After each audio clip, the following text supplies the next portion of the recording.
नमस्कार, मैं रवीश कुमार। लोकसभा और राज्यसभा से 15 सांसदों को निलंबित कर दिया गया है। ये सभी सांसद विपक्ष के हैं और सदन में प्रधानमंत्री और गृहमंत्री से बयान देने की मांग कर रहे थे। इतनी बड़ी घटना हो गई, क्या प्रधानमंत्री और गृहमंत्री को बयान नहीं देना चाहिए था? सांसदों की जान पर खतरा हो सकता था, तो जवाब देने में इतनी आपत्ति क्यों? विपक्ष के सांसद गृहमंत्री के इस्तीफे की मांग कर रहे थे। इस तरह की मांग राजनीति की सामान्य प्रक्रिया है, तो क्या सांसद निलंबित किए जाएंगे? संसदीय कार्य मंत्री ने कहा कि कुछ सदस्यों की आदत है कि हर मुद्दे का राजनीतिकरण कर देते हैं। उनसे अपील है कि ना करें।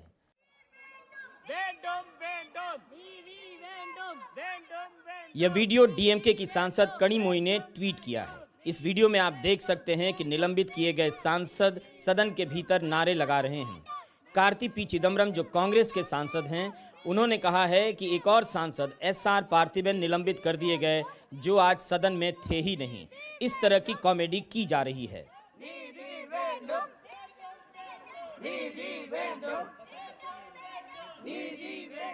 क्या भारत को ऐसा दिन भी देखना पड़ेगा कि किस मुद्दे का राजनीतिकरण करना है?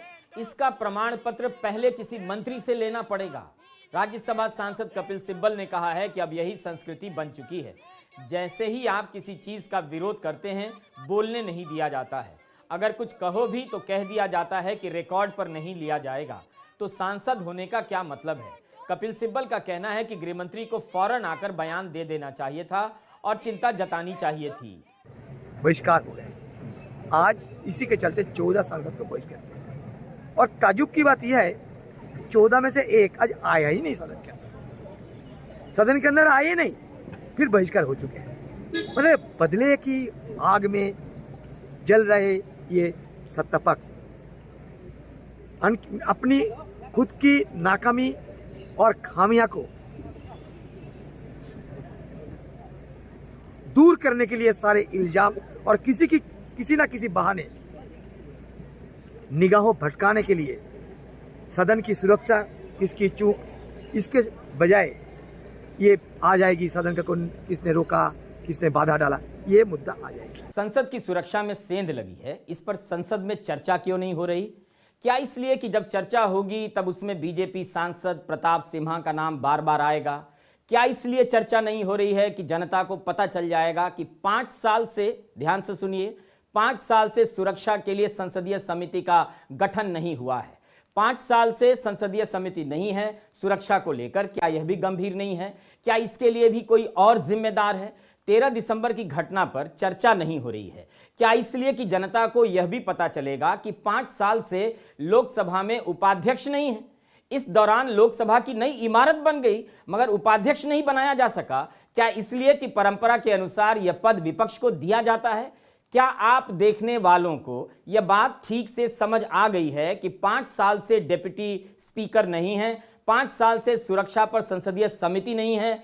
क्या इन सवालों के जवाब केवल लोकसभा सचिवालय को ही देने हैं? सरकार की कोई जिम्मेदारी नहीं कि इस तरह से सब कुछ कैसे चल रहा है? अगर चर्चा होगी तो क्या उन तमाम खबरों का हिसाब नहीं मांगा जाएगा जो इस साल 28 मई के आसपास छप रही थी, जब संसद की नई इमारत का उद्घाटन हो रहा था? मई के महीने के अखबार और समाचार वेबसाइट पलटकर देखिए। उस समय जब संसद भवन का उद्घाटन होना था तब इसकी सुरक्षा को लेकर क्या क्या दावे किए जा रहे थे। लेकिन आज के हिंदू और एक्सप्रेस की रिपोर्ट भी देखिए कि सुरक्षा व्यवस्था उन दावों से कितनी दूर है। उम्मीद है आपको समझ आ रहा होगा कि कैसे खबरों के जरिए माहौल बनाया जाता है। क्या क्या बता दिया जाता है कि हाईटेक उपकरण आ रहे हैं, हर उपकरण के आगे आधुनिक और अत्याधुनिक लगा दिया जाता है, मगर यहां बॉडी स्कैनर तक नहीं होने की रिपोर्ट आज छपी है। खबरों के जरिए ही आपके मन में छवियां गढ़ी जाती हैं। अब आगे बढ़ने से पहले इंडियन एक्सप्रेस में दामिनी नाथ की इस खबर पर नजर डालिए।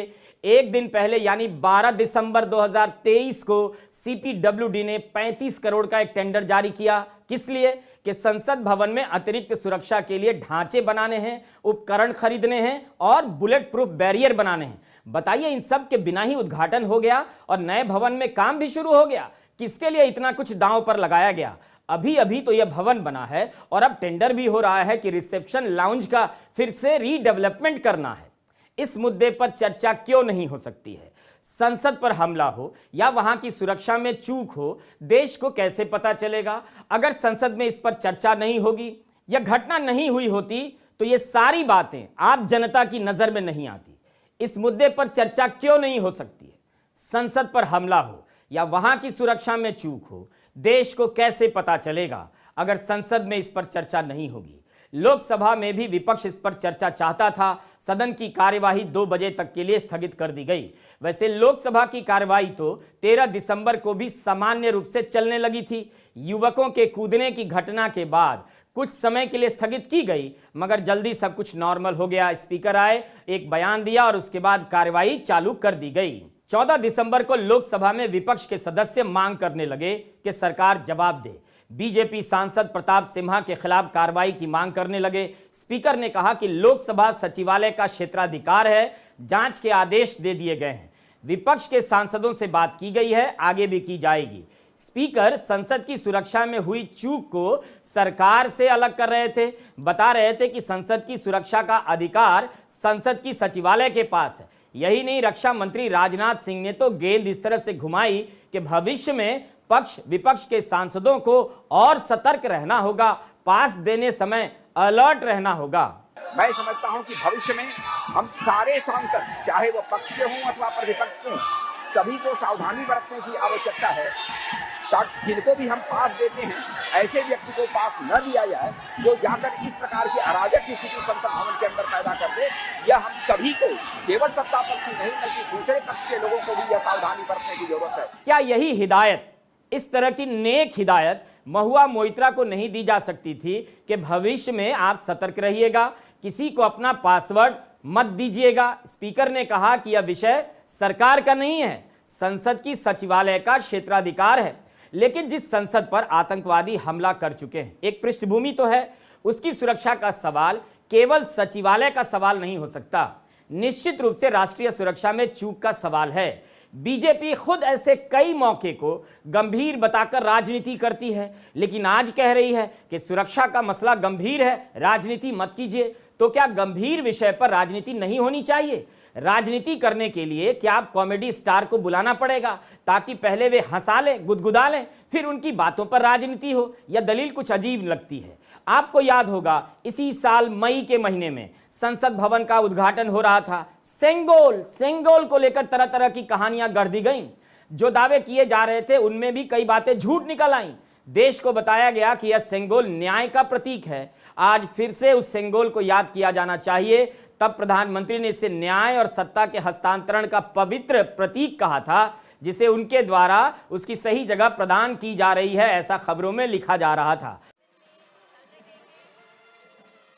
हमें पता है कि सेंगोल लोकसभा में रखा गया है, लेकिन क्या महुआ मोइत्रा मामले में सेंगोल हुआ, यानी न्याय हुआ? ऐसा न्याय हुआ जो तमाम संदेहों से ऊपर हो। सेंगोल के होते हुए बहुमत की आवाज एक महिला सांसद को बाहर कर रही थी, जबकि एथिक्स कमेटी की रिपोर्ट पर कितने ही सवाल उठे। एक महिला सांसद को सदन से बाहर कर दिया गया, यह बताकर कि पासवर्ड देना राष्ट्रीय सुरक्षा के लिए गंभीर खतरा है। आज बीजेपी के सांसद प्रताप सिम्हा सवालों के घेरे में हैं, मगर उनसे कोई सवाल नहीं। इनके खिलाफ कार्रवाई में क्या किसी तरह की तेजी देखी जा रही है? वह सेंगोल कहां है? क्या यही न्याय का दंड है, या न्याय का यह दंड लाठी की तरह इस्तेमाल होने लगा है? आज राज्यसभा में तृणमूल कांग्रेस के सांसद डेरेक ओब्रायन संसद की सुरक्षा में चूक के सवाल पर चर्चा की मांग कर रहे थे। पूरे शीतकालीन सत्र के लिए निलंबित कर दिए गए। क्या यही सेंगोल का न्याय है? चर्चा हो ना हो, यह स्पीकर का अधिकार है, मगर अखबारों में जो छप रहा है उससे यही लग रहा है कि काफी कुछ जानना अभी बाकी है। द हिंदू अखबार में AM जिगीश की रिपोर्ट है कि जब से नई संसद ने काम शुरू किया है, तब से विपक्ष के सांसद सुरक्षा इंतजाम पर चिंता जाहिर करते रहे हैं।